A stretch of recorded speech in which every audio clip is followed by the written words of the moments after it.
Hi, I'm from asexualise.com. As you probably know, asexualise.com is back live now, so you can check it out. And also Asexual Perspectives author. So thanks for joining me this evening. Tonight I want to talk to you about the 12 stages of intimacy. Now, besides talking about asexuality on this channel, I obviously do a lot of other things as well for asexuals, but I also learn a lot about other things. I have other business stuff that I do, and I've been training 4 nights last week and spent the last last set of hours doing more training. I've been on 3 training sessions. So what am I training for? Basically, I'm starting an online training centre for entrepreneurs, startups and creatives, and that I'm turning my quirkyacademy.com site into that in the future. So I've been learning all about teaching courses online, etc. So one of the speakers on the Teachable Summit that I've been at is called Ryan Diaz, and he basically is in charge of digital marketer. Now you may say, what on earth has this got to do with asexuality? Bear with me. So basically he was talking about the 12 stages of intimacy in relationships and relating that to the relationships in a business sense. Now, I'd not heard these 12 stages of intimacy spelled out before, and he was saying in order to have a healthy and happy relationship, you would need to have these 12 stages of intimacy. Obviously, this guy is not asexual, so he's coming from a sexual viewpoint, but I thought it's really good to understand these, because when we're dating in both the asexual world and both the heterosexual world that we live in, it's really important to understand these, because if we can understand these 12 stages of intimacy, we can understand when sexuals approach us, the different stages they may be going through with us, and we can also apply this to our own asexual dating. So I'm going to run through the 12, and then we can see if we can come up with alternatives for some of them in terms of our asexuality. And I'd love at the end of the video, when you post in the comments, if you'd write down what you think the 12 should be. So the 12 stages of intimacy are 1, eye to body contact. So basically it's just like looking at someone. So aesthetically, in this 12 stages of intimacy is eye to body. So basically you notice their appearance. That's what it's saying. I think when you're on asexual dating sites, then you do actually look at their profile pic. Obviously, if they haven't got a profile pic, then you'll look basically at their profile bio. But I do think that if you've got a picture, you're more likely to be seen as trustworthy, and you're more likely to be able to connect with more people who possibly may want to date or speak to you further. So I think it's really important to have that picture up, even if you think aesthetics shouldn't play a part. You know, if you can see the person, like I'm looking at you straight now in the eyes, aren't I? If you can see the person, then obviously you're more likely to form sort of a more close trust relationship with them if you can actually see them eye to eye with you, to be honest. And that's why pictures are so effective, because they provide more trust. If a person can see you, you've got less to hide, haven't you? Number 2 is eye to eye contact. So like I'm talking to you now, like I've got 2 cameras on my phone. So sometimes I'm not sure which I'm meant to speak to on these live videos. So I'm kind of like looking at both now, eye to eye contact. And I think that's so important, because like even when you're shopping, it's kind of nice to have that eye to eye contact. However, I do personally find someone looking at me right in the eyes uncomfortable. I don't know why. It's supposed to breed trust, but if someone's staring at me right in the eyes when I'm talking to them, and I've had to do this in my sales job previously, I've had to look at people right in the eyes, but it kind of makes me feel uncomfortable. It kind of makes me feel like I'm staring at them.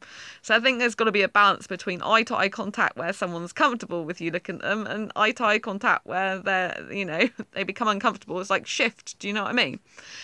And the third was voice to voice. Now this is really important, because if you're on the online dating scene, you haven't obviously got you've got the eye to body contact, which may mean you look at them aesthetically. And then the eye to eye contact, you haven't got that until you speak to them on video chat. And the third one is voice to voice. So the third one, in the sense of asexual world, might be that you get on the phone to them. So the first one might be eye to body, you see a picture of them. Eye to eye might be, you actually message them instead. And voice to voice and then you hear them on the phone or, you know, use Facebook Messenger or something. And then fourth is hand to hand. So these are all stages of intimacy that you would normally get to if you're meeting someone in person rather than rather than on the internet. So 4 is hand to hand shake. So that's like the physical contact. And then 5th is arm to shoulder. 6 is arm to waist or back, like a hug.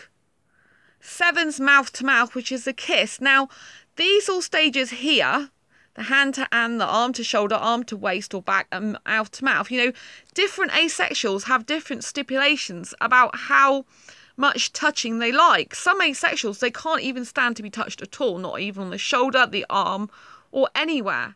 So I think with asexuals, this can be kind of even harder than in the asexual to sexual world.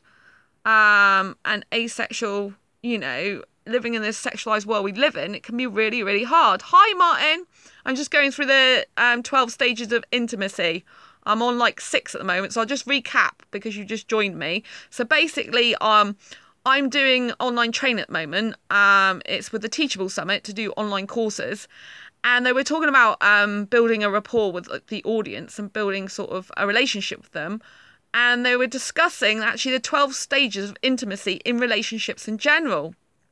So I've covered the first ones because I'm saying it's a lot harder, isn't it, when you're dating online, like in the asexual world, and also if you're amongst sexuals, it's kind of really difficult to translate these into online dating scene. So I hope we can sort of like make some for us as we go along, really. So the 12 stages of intimacy, so far I've gone up to 7. So number 1 was eye to body contact, which would probably be looking at a photograph of them online.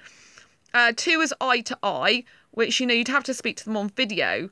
But I think that really, when you're online, it'd be a message first. And 3 is voice to voice. So that would probably be a phone chat, the 3rd stage of intimacy. And then 4th is a hand to hand shake. The thing is we're not actually, you know, able to do this. This is like what you would do as in person. But I'm trying to like assess how we would do this if we were actually doing it, translating this online. So hand to hand shake, I guess, would be a video chat. And then you've got 5th is the arm to shoulder. 6 is arm to waist back, a.k.a. hug. And 7 is mouth to mouth, which is a kissing. Now, I was saying that, you know, some asexuals, they don't even like a touch, not even on the shoulder or anything. And obviously, some asexuals don't even like kissing. So this is like the 12 stages of intimacy in sort of terms of sexual relationships. But it's really important for us to understand this, especially if we do decide we want to date heterosexuals, or we want to assess if a guy or girl or any gender is trying to become more intimate with us without us even realising. You know, if they're starting to do all these stages, you can kind of see where it's leading to. So with 7, with the mouth-to-mouth kissing, you know, you've got to go through all these. I like assessing stuff like this, comparing and whatnot. Yeah, it's really interesting, isn't it? It's really interesting because some people, they just don't. I mean, I love kissing, but, you know, I like to work up to that when I've gone through some other stages. And I think what's really difficult is, you know, when you're online dating, you might want to kiss that person, but when you've never met them before in person, you really need to go through these other stages with them first. And that was what was really hard with the ex. I just split up from a little while ago, a few weeks ago, was because, you know, when we were going to meet, we were going to kiss. But I said to him, well, I just like to like really just hold your hand and stuff first, because I haven't even met you off the internet yet, you know. And I just think it was too much too soon as well with all the stuff that he was interested in doing, you know. I said to him, well, hand to hand would be great just to hold your hand first, you know, because it's just too much else, isn't it? But so 7's mouth to mouth, which is a kissing. 8 is hand to head, which would be like when you stroke their hair. 9 was hand to body. Yeah. This is when basically you're touching them in private parts, basically. 10 is mouth to body. Oh, sorry, no, hand to body. Oh, sorry, no. 8 is hand to head. 9 is hand to body. That's touching them, yeah, but not touching them completely intimately. 10 is mouth to body. That's kissing them all over the body. And 11 is hand to their private part. And 12 is basically sex. So it's gone from 7 mouth to mouth to 8 hand to head to 9 hand to body parts, 10 mouth to body, 11 hand to in private parts, and 12 sacs. So that is really interesting, isn't it? Yeah, it's very interesting. And I think we really need to know this stuff. Because I'll tell you what, I'll put a summary of it down below as well. I think it's really important to know. I mean, obviously this is, yeah, I think it's really important to know all this stuff. And it's just like, and apparently if you miss any more than 2 steps, it's going to be an unhealthy relationship. So they said, the guy who told us this, he said that basically people move through these different stages at different rates, you know, and you can move through them really quickly. So, for example, people who are sexual, who want a one-night stand, they do pretty much all this in a day or night, you know, and then they would, you know, do all of it really quickly. But if you're trying to form a happy, healthy relationship, they said if you actually skip 2 more of these steps, then it will just be a disaster. Because, you know, you'll just go from one to the other. So if, for example, you went from hand to hand, then all of a sudden you went, which is number 4, then all of a sudden the person went 7 mouth to mouth really quickly without even doing any touching, like on the shoulder or any physical contact. They just went in for the kill from the handshake, as it were. So they do a bit of touching with a handshake, which is quite formal, isn't it? And they go straight in for the kissing. That's just going to come off as too much and quite, you know, like threatening to the person, like, whoa, get out of my space. So that's why they've got these sort of intimate stages. And I just think it's so important to emphasize this, especially with online dating. And I think the thing is I think you need to, you know, when you're going from meeting someone online to online to offline. So what would it be for asexuals? I imagine it'd be different for different people, though. Yeah, that's what I mean, Martin. It's really difficult. But the thing what I would say personally is I don't think anyone is just gonna literally want to go from speaking to someone on video chat to being meeting them and, like, you know, like snogging them without any touching on the arm, any holding hands or anything. I mean, it might happen, but it's going to be a push, isn't it? It's going to be a bit scary. So in my personal experience, what was difficult for me with the last relationship I had is that we were going to meet in a hotel and I was going to meet him off the train, and it's going to be like really too intimate too soon, I think. I mean, I love kissing, don't get me wrong, but I was like, I want to hold your hand really first. I want to chat with you a bit and, you know, at least hold your hand. So I get used to physically touching your actual skin, because obviously it's very different when you're just video chatting with them. You don't know the person in life, you don't know their friends, you don't know their family, you don't know how they interact with people around you. You know, being with someone offline can be very, very different to someone online. And I think, you know, you've got to go into it with that realism that it's going to be difficult for anyone to go from video chat to in-person intimacy quickly. I think there has to be some sort of stages, like these stages of intimacy. So, you know, if I was meeting someone that I met online, offline, if I wasn't in a relationship with them, which ideally I wouldn't be, because I'd be waiting to see them if we're suitable in person first. I was kind of rushed into the last relationship. That's what I wanted to do originally, meet them in person first, which I think is a lot better, because if you meet the person first and then things don't go right, you're not compatible, then you can decide that a relationship's not good for you. You don't need to take it to any other stage. And I think that's better than all the sort of pressure of an immediate relationship. You're already in one. And then when you see each other, it's kind of, well, you've got to like each other and got to make it work. Otherwise, you've got to split. Do you see what I mean? That makes life really, really difficult, I think. So I think it's much better if you can actually, you know, like spend some time dating online if you can. And then try and, you know, meet up.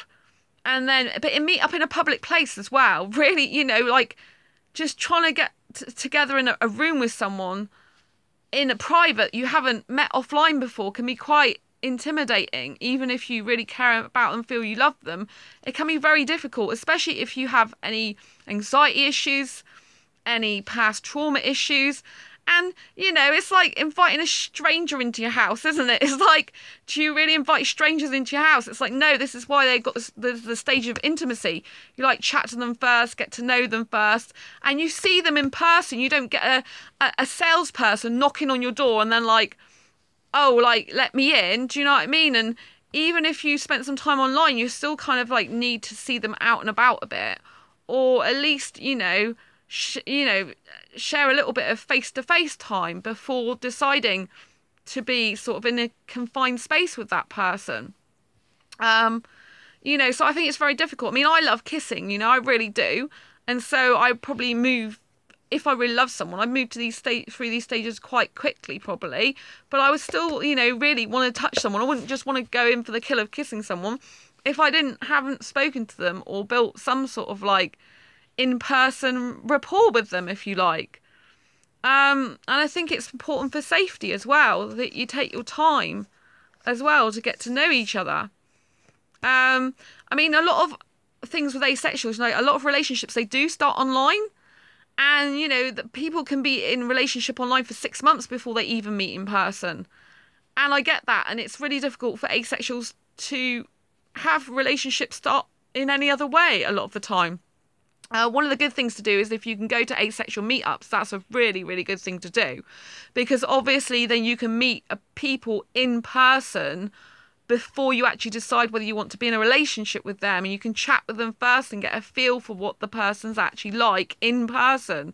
You can see their body language, how they interact with other people, how they deal with frustrations and stuff, So when, for example, I was dating the heterosexual guy, I knew he was moving through some of these intimacy stages. I dated a heterosexual guy for 2 months. Kind of crazy. He was really not right, and in the end ended up being quite dangerous. So I'm glad I'm not with him anymore. But with him, he was moving me straight away. The first date we ever had, hug. Second date, kiss on the cheek. Third date, or I don't know if it's a third or fourth date, I think it was a kiss on the lips. But I mean, because he was really highly sexual guy, even on like, was it our second or third date? It was about, I'd be having sex by now. At least he was honest. But I'm like, yeah, but I'm asexual and I'm not doing that. You know that, So it's very interesting, though, to see that he went through a lot of these stages with me till I end up snogging him quite intimately. See, my intimacy is really in-depth kissing with clothes on. That's my intimacy. Sometimes I like some touching, but it's kind of like nice to know the person before you get too intimate with them. I think it's really important. And so, but asexuals have different forms of intimacy. The thing is, even if we write sort of a stage of intimacy for asexuals, I think the problem is they're going to be too general. So I think you have to decide what your 12 stages of intimacy is going to be. And you have to realise that it could be very different to someone else's stage of intimacy. But do you know what the guy was saying as well? If you miss 2 of these stages out, it can be seen as abuse. Now, he said they don't want to go there because it can get a really, really dark topic. But for example, if a guy, just like sort of handshaked the woman, then went straight into snogging her and didn't do some of the other stages, that could be seen as abuse by the person receiving that, or vice versa. If it's a woman going straight in for the kill with a guy and she hasn't even she's just like shaking his hand and going straight in for the snog of the guy, that could be seen as abuse because they haven't gone through the other stages, and it's like breaking their sort of personal boundaries, space, and what they think is acceptable. So it's a really interesting topic, I thought, and I just really wanted to share this with you. Because it's like something I've never heard of before, because we don't really get taught, do we, stages of intimacy? And I just thought, wow, I really have to share this with you. I need to get on Facebook Live. I need to share this with you. And I think this causes us quite a lot of problems in asexual dating, because some asexuals don't like to be touched. We've all got sort of different things we like and we don't like. And I think it's all about discussing it at the very, very beginning before you even sort of start a relationship, maybe, or, in the dating stage when you're sort of really liking and loving someone, maybe, or having some feelings for someone. I'm very open, I'm very upfront, I'm very honest. And I think you've got to be honest with not just the person you're talking to, but you've got to be honest with the person, well, who you are. You've got to be honest with yourself. The person I was dating and then had a relationship with for a while, they said that they were, would just kiss me and have their hands down by my side, which I was really happy about because that's basically what I had with a heterosexual guy. But as we got talking in an actual relationship that I was talked into quickly, but when we got in the relationship, it's kind of like he wanted to do more stuff, like than I'm nudity repulsed. I said I was, I don't like to take my top off, and he wanted to do stuff like that, and then he changed on me after that, and it's just really difficult because you have to be honest with yourself as well as the person you're talking to. You have to be very upfront from the beginning, and if you've said this is all I'm going to do with that person, yeah, you can change your mind, but you've got to understand that you've already set that precedence. You've already set those sort of boundaries. You've already said this is all I'm going to do with you because this is all I want to do with you, and you might want to explore each other more later on. You might want to become more intimate with each other, but you can't really expect someone to go full on intimacy if you said you didn't want that in the beginning. And you should love the person for their personality and who they are, not just their body and intimacy.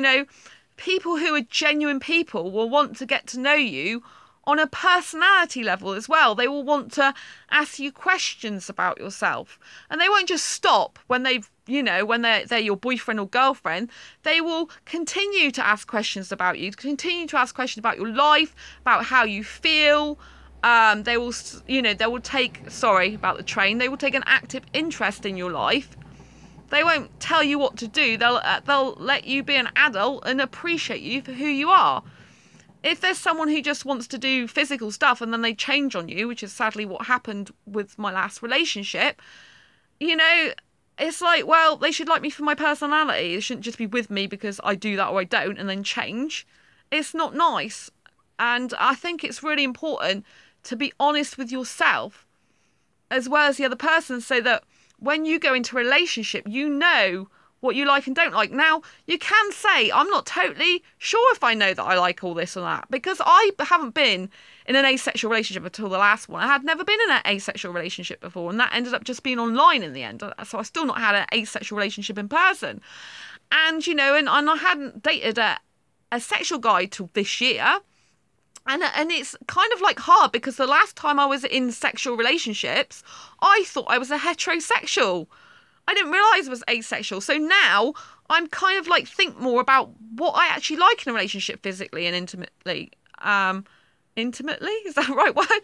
What I actually like and I don't like in terms of intimacy. And I wasn't, so aware of myself. And now I am. It's kind of like when I get into a relationship, there's certain things I don't know, There's certain places I like to be touched and I don't mind being touched. And there's certain places at the moment I feel I don't, I feel like I like to keep my clothes on top. I like to keep my clothes on anyway, completely. And it's kind of like how I feel. But if I'm in the relationship with them and I've been with them a while, I don't know if some of those things might change. Because I love them and I trust them a lot more. I've been with them for a long time and we're in a stable relationship, I'm not the type of girl when I was in the heterosexual dating scene that would go and have a one night stand, for example. I wasn't, if I had like like if I was having sexual intimacy, it'd be sort of a very raw feeling for me. And I didn't just want to do that with anyone, even if I had a boyfriend in the past, I would kind of like, well, it's hard because I didn't even want to do that. So I used to avoid doing it as much as possible. But it's kind of like my kissing is my ultimate intimacy. That's my equivalent of someone having sex with someone else. That is my ultimate intimacy. And to do that is like giving myself to that person. It's like, I feel like sort of like, that is very vulnerable, me kissing them. It's wonderful, but it's very vulnerable at the same time. And, that is just really is my ultimate intimacy, if you like. I don't know if I'd ever want to take my top off with a guy or not ever again. In the past I did, but I don't know that. At the moment I say no because I don't feel like it. I don't want it, and it's not something I would initially do with someone like I don't know or haven't known for a very long time. And I don't know if I'd ever want to do that. I might want to do that under limited or specific circumstances if they crop up. But, if I'm busy doing stuff, or I'm tired, or I've got other stuff on my mind, or in general, I'd rather be doing other stuff than having my top. I don't, with a guy. So I've thought, okay, so when you're in a dating as well, you've got to not just think about what you want done to you physically. You've also got to think about what you want to do or able to do for the other person. So, dating, people think about dating as, oh, I just like this, that, and the other. So they'll put something like, I like to read, I like to travel, I like cooking. Yeah. I mean, that's fine, but okay, in the relationship, how are you going to live with that person day to day? How are you going to be with them like, how much talking are you going to want to do? How much messaging you want to do? What shared interests and hobbies do you want to do? If you love cooking, do you love cooking for other people or just for yourself? Do you love cooking for your housemates? Do you love having house parties? Do you love cooking barbecues? If you go travelling, is it in this country? Is it travelling in the world? Do you want a travel buddy or do you want a long-term committed relationship? And in terms of intimacy, it's like, how intimate do you want to get? Do you want just a little bit of holding hands? Do you want a peck on the cheek? Do you want a kiss on the lips? Do you want a French kiss? Do you want to stroke their hair? Do you want to stroke their shoulders? You have to kind of sort of think about these things beforehand, because, if you don't sort of set the boundaries and say what you're comfortable with in the beginning, then, people can take advantage of that, or it can lead to mismatches. Now, you're never going to get a perfect person for you who absolutely does every single little detail exactly the same, and it'd be a bit boring if you did, but you just have to work together, and you have to understand that it's not about rush. It's all about taking your time with each other and getting to know each other, and exploring each other's personalities and compatibilities in terms of personality traits, and, if you're going to get on. And then the intimacy stuff. I mean, to me, my future partner should be my absolute best friend. I should be wanting to talk to them lots. They should be wanting to talk to me lots. It's like, for some reason, society has this ideal that if you're friends, so say there's two women who are best friends, they can chat all they want, day in, day out, for hours at a time, right? Two blokes can have a bromance, They can be chatting, they can be hugging or whatever. They can chat to each other regularly, hang out down the pub or whatever. But as soon as it's two members of, like, the opposite sex, that sometimes society gets it into its head that, oh, he's under the thumb or she's tied to him. And I think that's really bad and wrong. I think the best relationships are born of best friendship. And my mum and dad, right, I don't like the way their relationship is, as in it's very traditional. My mum's a housewife, my dad goes out to work. I hate all that stuff. I'm a non-conventional girl. But they've been married nearly 50 years.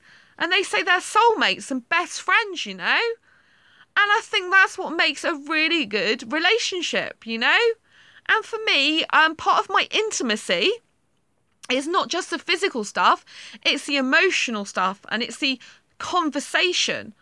One of the forms of intimacy for me is regular communication with that person, talking daily to that person, messaging that person, and forming that really strong emotional bond and consistent connection.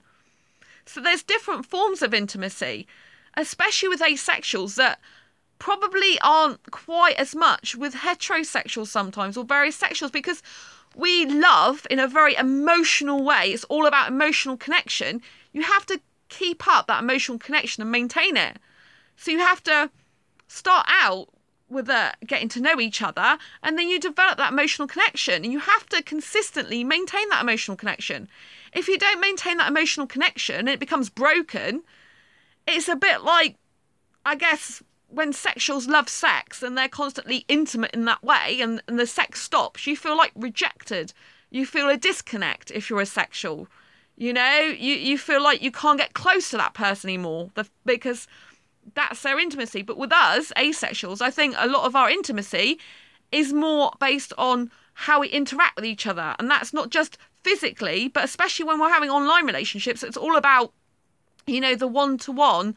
It's the chatting, the messaging, how you make that person feel when you're not there physically with them. And you have to maintain it. It's like this guy who's doing the 12 stages of intimacy, he was saying you should still be dating your partner. He's married, yeah?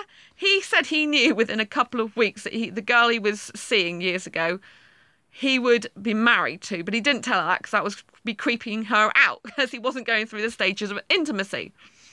But the whole point is that he said when you're married, you should still be dating. And this is so true. You should still be dating. You know, if you're having a relationship, you should be having a date night once a week. And this means that if you're having a long distance relationship or someone not living near you is even long distance, you know, you should be having a date night at least once a week with them.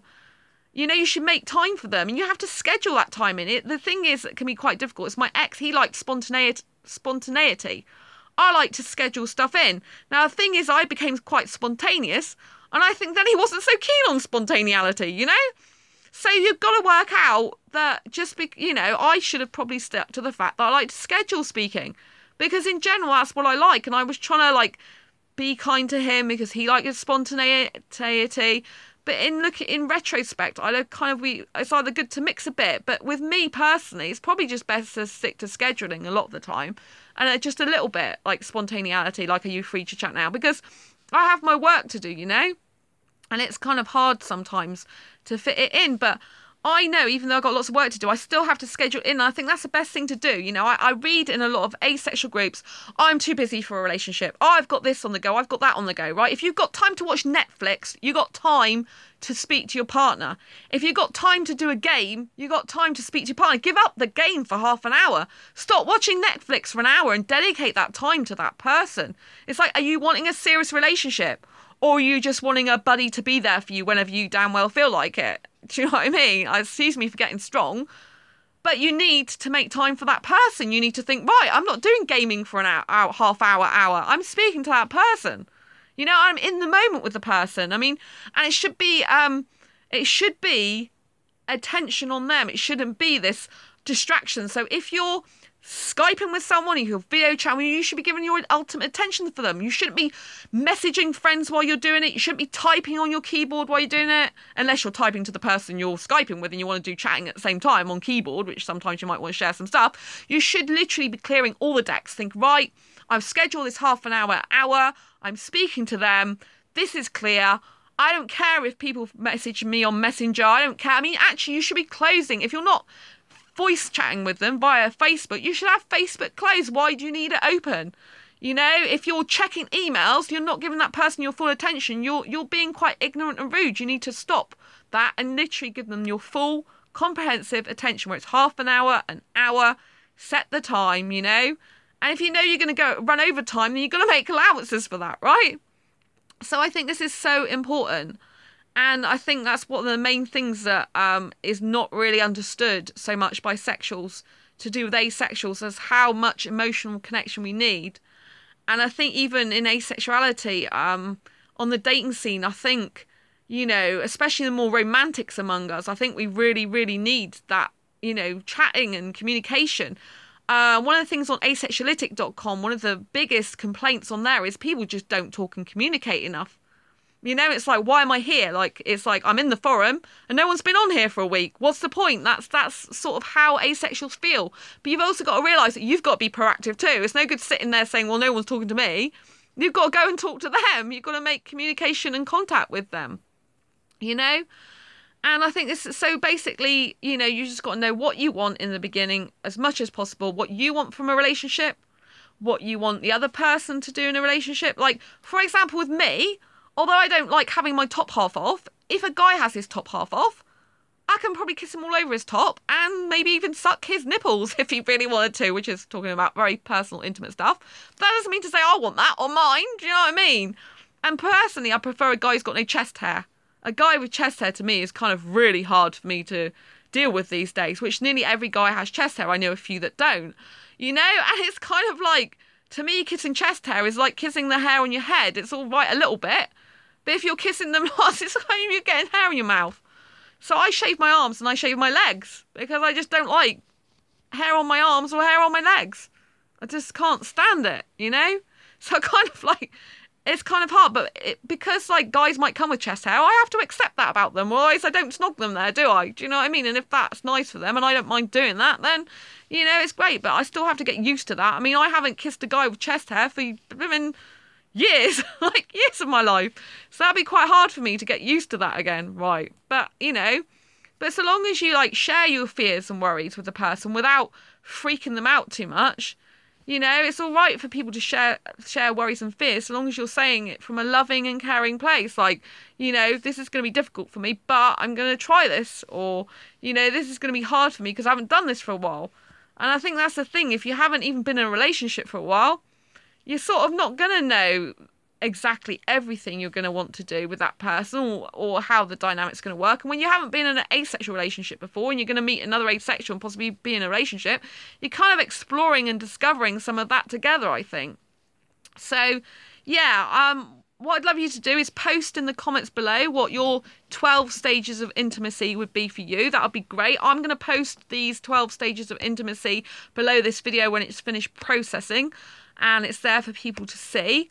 And, you know, what do you think about asexual intimacy? You know, is conversing, you know, conversation and communication, messaging, video chatting, phone chatting, is that part of your intimacy? Because for me, it really, really is a huge part of my intimacy. And it's a huge part of that love connection. You know, if you take that away, the whole relationship feels like, what's the point? I may as well be single, you know? And are you looking for a best friend? Hi! So, hey, curious tomboy. So what would it be for asexual? I imagine it'd be different. Yeah.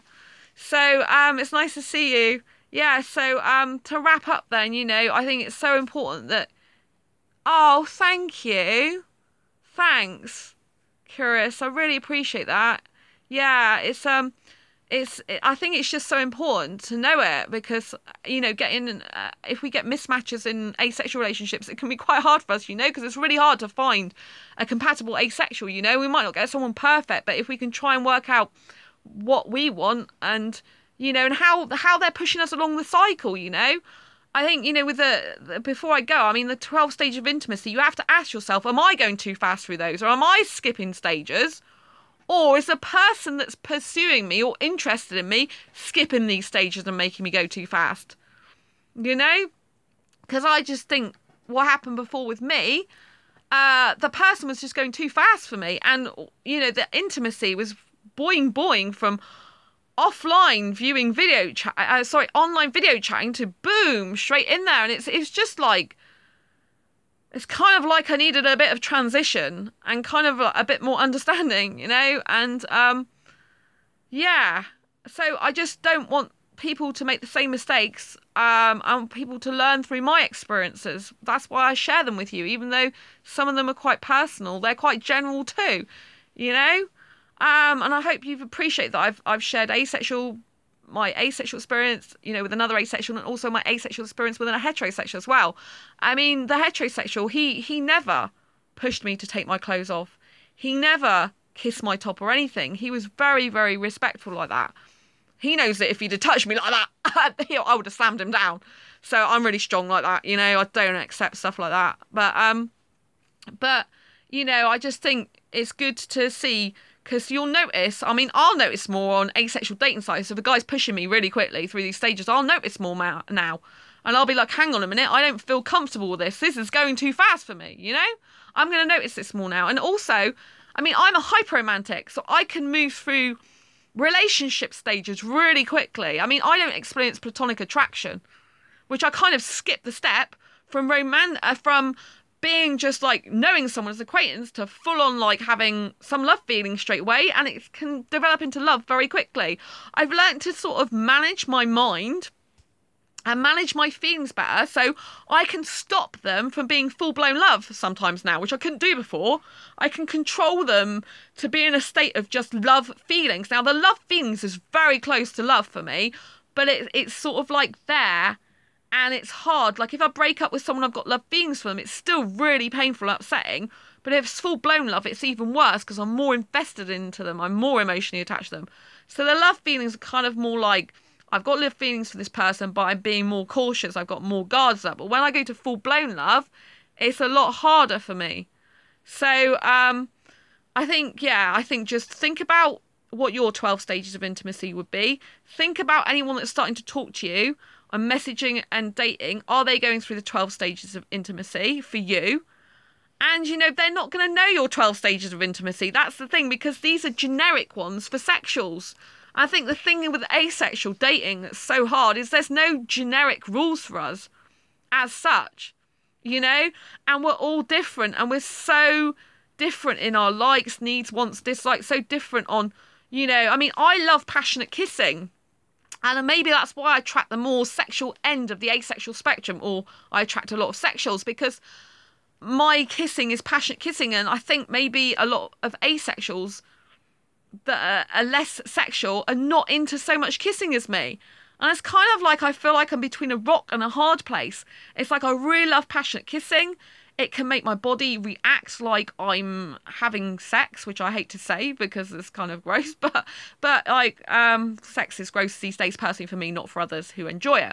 But you know, it's kind of like hard for me if my body's making these movements, I'm making these noises and breathing thing. It's kind of like sexual behaviour, but yeah, I don't want to take my clothes off, and it's kind of like really difficult. It's like a rock and a hard place. It's like I can be too sexual in behaviour for some asexual guys that don't like much kissing. You know, I can't be with a guy who doesn't like a lot of kissing, because I just would get bored and I wouldn't be happy personally for me. And if I love their personality, that's my intimacy that I do need. So I kind of understand why sexuals need sex, some of them, because my intimacy that I need with the guy is the kissing. Just like the intimacy that some sexuals need is their sex. But I also don't just need the kissing. I have to have the communication, the daily contact, the messaging, the you know, the keeping the relationship romantic and alive and happy and well, and, you know, checking in with each other and being best friends, you know. I think it boils down to, you know, what would you say or do with a best friend? Cuddling is intimacy for me. Thanks, Curious Tomboy. Yeah, I think it's really, you know, that's your intimacy exactly. And some people's intimacy, that is where it ends, the cuddling. That's enough. They don't want anything else. And that's why I think it's so important, this. And I think it's really important to understand each other. And I think it's important to have those discussions early on with a person that you're interested in. I mean, it can be quite daunting, because if you end up being more on the grey or sexual side of the spectrum, and you end up talking to someone who's blatantly not, then you can quite clearly see straight away that it's not going to work, probably. But if you've got grey A areas, both of you, it's like, can you match those grey A areas? But to be honest, you're not totally going to know until you've met the person, and you should be getting to know their personality as well, and getting to know what makes them tick, and really interested and invested in that person, and not thinking you know their life, but asking what their life, asking what they like and what they like to do. Because don't forget, people lead different lives and they're so busy, and you just get to see a snippet of what you see. You don't get to see the whole of them unless you're living with them, really. So I think it's super important to just nail this. Anyway, I hope that's been really helpful to you. I'm going to sign off now. When the video's finished processing and it's up on YouTube, I will put all these 12 stages of intimacy down below. And it's something for you to think about when you're dating online, when you're looking to date, you know.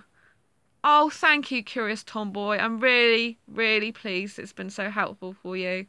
That's great. That's really good. Oh yeah, if you haven't checked out Asexual Perspectives yet, there is a link down below. That's on Amazon.